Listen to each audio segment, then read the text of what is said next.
I would like to start with Chris in Phoenix, which is a question about Texas. And it's a hard one because Chris makes some good points here. As a Texas fan, all I've been hearing for 2 years is that Texas is not ready for the quote-unquote grind of the SEC. Now that we're winning by beating all those supposedly menacing opponents, we are not playing a difficult schedule. So what is it? Objectively, if you look at our wins, we've beaten teams that defeated Alabama and Tennessee, teams that played Georgia tough and blew out, and that we blew out, Mississippi State and Florida. And assuming that we beat Kentucky this weekend, we would have beaten a team that beat Ole Miss and narrowly lost to Georgia. All the stars matter. People are forgetting that Texas has a top 5 talent roster and a coach that proved last year that they aren't a fluke. A terrible half against Alabama hasn't hurt Georgia, and a terrible game against Ole Miss is already forgotten. Why do they get some benefit of the doubt? This year in the SEC, some very good teams have had their butts kicked, and our loss to Georgia is magnified significantly more than it should be, as it was a bad day at the office, and we're still beating teams that beat or narrowly lost to the SEC helmet schools. I know you can't play transitive property game, but you kind of have to when every team in the SEC has different schedules. And Chris is right. Like, for 2 years, Texas got you're not going to be able to handle the grind of the SEC. Well, they didn't get the grind of the SEC. They got really lucky when the SEC gave them their schedule. Oklahoma got the grind. Georgia got the grind. Florida got the grind. Texas, Missouri, and Ole Miss didn't really get the grind. Unfortunately for Texas, they lost to Georgia. Like, if they'd lost, Ari, if Texas had lost to one of the other SEC teams on the schedule and beaten Georgia, are we even having this conversation? Andy? Mm-hmm. Where's Texas ranked? They're ranked number 2. Okay. What are we talking about again? Okay. No. Listen, Chris is right. Because we've said if Texas loses A&M, they're going to drop like a rock. Probably out of the playoff. It's very simple in this sport. And I think that we all have to just get on board with it. You are who you beat. And if the teams you beat played tough against other good teams, that's not beating somebody. And I understand what he's saying, and I understand the narrative that Texas is being hit with. But the narrative is laced with fact. The other teams in the SEC that are in that 2-loss cluster have beaten each other. Georgia has been beaten. Alabama has been beaten. Tennessee has been beaten. Ole Miss has been beaten. But they also have beaten others in that same ilk. Texas has not beaten a team in that ilk. Have they beaten a single team in that? River, put that back up. Have they beaten a single team on that list there of the top 8 in the SEC? Am I forgetting one? Not. They have a chance to beat one of them next week. They haven't played those teams. So they played one and they got boat raced in the first half at home. Texas is still firmly in the playoff. Texas is ranked number, what you said, 2 or 3? They're number 2? They're number 3 in the ranking, number 2 in the seeding because they're assumed to be the SEC champ. They're a top 3 team in the so what you are upset about, and maybe rightfully so, is that people talked about how Texas would not be able to do the grind of the SEC. And I think what they meant by the grind of the SEC, Andy, it wasn't just playing LSU and Ole Miss. I think it was that Mississippi State is so much better than Texas Tech. Like, I think that's part of it. And they've beaten the crap out of the bottom half of the league. But Texas and Indiana are the same exact team in terms of accomplishment because they haven't played anybody, and they've gotten great draws. Now, I don't think teams in this Super League era should have to apologize for great draws, and Texas should not be apologizing for doing what they've done this year, but to understand what you're in danger of, which is losing to Texas A&M and potentially being left out. That's part of it. Like, that's part of the game. So that's like, for me, if I were a coach, let's put it this way.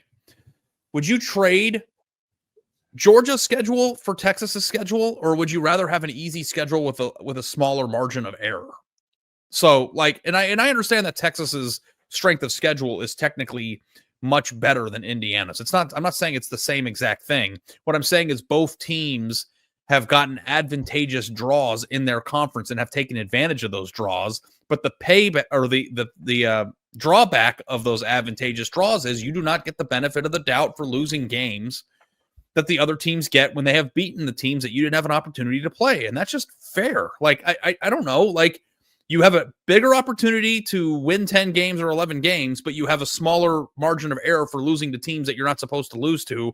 Or if you lose the only 2 games on the schedule against teams on that graphic that we showed, then why would you be? It doesn't matter what you did to Mississippi State or Florida. What matters is how you performed in the games against the teams in the top 6 or 7 of the SEC. And if they lose to A&M, it would be terribly. And that's not worthy of winning the national title. And I think that's a rational thing to think. It is, and Texas is in a good spot. Just They're in a great win and spot. you're fine. Yeah. And also, too, like they're supposed to be, if you're a Texas fan, and I understand that on the road in a rivalry game, it's tough. You should be much better than A&M this year. Like, there's no reason why you should lose the game. And if you want to talk, it's like we lose track of this. We are talking about competing for the national championship. It's okay to expect excellence. You don't, it's not just who gets the biggest favors. If Texas beat Georgia or Alabama or Texas or A&M or any of the other teams in that graphic, they would be treated the same exact way as the teams that are in the graphic. So don't act confused why they're treated differently when they've had easier circumstances. There's a straight line to cause and effect. There's a straight line there. In my opinion, I mean, I don't know. Am I full of shit? Like, what are we looking at here? You're right. You're exactly right. And if Texas keeps winning, Texas will be just fine. And Texas gets the benefit of the doubt of being in the top 3 right now without a quality win. That's great. You're not getting screwed. Yeah. You're in a great spot. Yeah, Texas, Penn State, Indiana, they're all kind of chilling. Now, the Texas fans pointing out that they do have a common opponent. Texas crushed Michigan at the Big House. Indiana played its closest game of the season against Michigan at home. So there is that. That is nice to have a little common opponent situation. That's the interesting thing, too, because when it comes down to it, and if I want to make these Texas fans who are upset with me at ease, I don't think Indiana wants to go into a head-to-head debate with Texas if they lose to A&M. Nope. And like we're fixated on Tennessee, like, ooh, who's going to beat the Indiana Tennessee debate? But like, if A&M does beat Texas at home next weekend, Texas is firmly in that debate with Indiana. And I think Indiana should probably win that one because they have 1 fewer losses, but that's when strength of schedule, again, will come into play. And for the same reasons why you're upset right now, that's your number 1 argument for your head-to-head battle with Indiana at the end of the year. And that's like the ironic part. Like, well, that's not the bad. It's not Texas losing to A&M and then the fight with Indiana. It's Texas beating A&M, losing the SEC championship game, and then the fight with Indiana. And I think Texas would get in that situation. Texas would win that one, I think, because then they would have a quality win on the road against a team in the top 15. The team that you would worry about getting into the SEC championship game, losing the SEC championship game, and getting knocked out of the playoff is A&M. Texas, I don't think you would have to worry about that. Yeah. If Texas, that's going to be interesting. If Texas goes to A&M and wins and then loses in the SEC championship game, which I think, by the way, if I had to guess, is how it's probably going to go. Like right now, if I had to guess that's what you projected in your bracketology. Yes. So then if they're head-to-head with Indiana, then the thing that people are saying about you will now say about Indiana and probably win the argument. Right. Exactly. Same logic. Yeah. And of course, if Texas wins the SEC championship game, there is no argument. There's no debate. It's just, are they 2 or are they 1? Just be clear, the only penalty or negative situation that Texas finds itself in is the court of public opinion.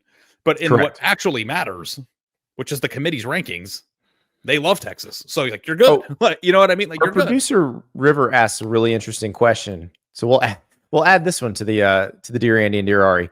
Is Texas A&M the only team in the SEC that would get punished if they lost the championship game? So the other one, this is one so Alabama's the one that holds most of the tiebreakers because of difficulty of schedule to get in. As long as A&M's got to beat Auburn this week, because if A&M beats Auburn and Texas beats Kentucky, then A&M Texas is a play-in game for the SEC championship game. Alabama's probably the opponent on the other side, provided they beat Auburn and Oklahoma. But if Alabama, which has 2 losses, were to lose the SEC championship game to, say, Texas or to, say, Texas A&M, would they still make the playoff with 3 losses? I don't know. It's not a guarantee because they could say, yeah, we beat Georgia. The LSU win's not going to look that great. The South Carolina win's going to look pretty good, I think, at that point. But they lost to Tennessee and they lost to Vanderbilt. I'm not sure they'd make it. Hey, can I throw another weird one at you? Yeah. I don't know if this is even possible. So bring out your calculator, nerd, and tell me.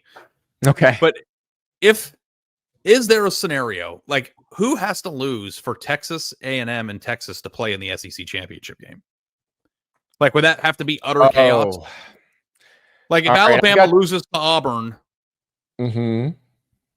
like, hold on, I've got my B-ball, not nothing, not net. All right, so for them to play in the SEC championship game, we need Texas A&M to beat Auburn, and we need Texas A&M to beat Texas. So that has to happen. Let me have Alabama lose to Auburn. Let me have Ole Miss lose to Mississippi State. I'm gonna have Texas A&M beat Auburn. I'm gonna have Ole Miss lose to Florida and Mississippi State and get them out of there. Let's see. We're already too far down the rabbit hole. Like, it's not gonna. No. I can have Tennessee lose to Vandy. Hold on. And then Georgia lose. Georgia would have to lose. Oh, I got to get Georgia. Georgia's done. Georgia didn't play another SEC game, so it would be Georgia. So I don't think we can make that happen. Okay, it can't happen. Okay, because Georgia Tech beating Georgia does nothing for the SEC championship. Right, exactly. Georgia is finished in SEC play. Okay, I just was like trying to scheme up a rematch between those two somehow. That would be electric. Yeah, it's not going to happen, but very like if Texas beats Kentucky and Texas A&M beats Auburn, you have a play-in game at Kyle Field for the SEC championship game berth, which is can't wait. I can't amazing. Wait. Ari and I will be there. I'm like a little baby on Christmas morning. I'm Jewish. I never had them, but you know. Well, now you know how it feels. College football sickos, make sure you're subscribed right here to the On3 YouTube channel. Also want to make sure y'all know the Hard Count brought to you by our friends over at Prize Picks. Playing with Prize Picks using code HARDCOUNT, $5 in lineups gets you $50 in promo funds. So appreciate y'all using that code and appreciate you being subscribed.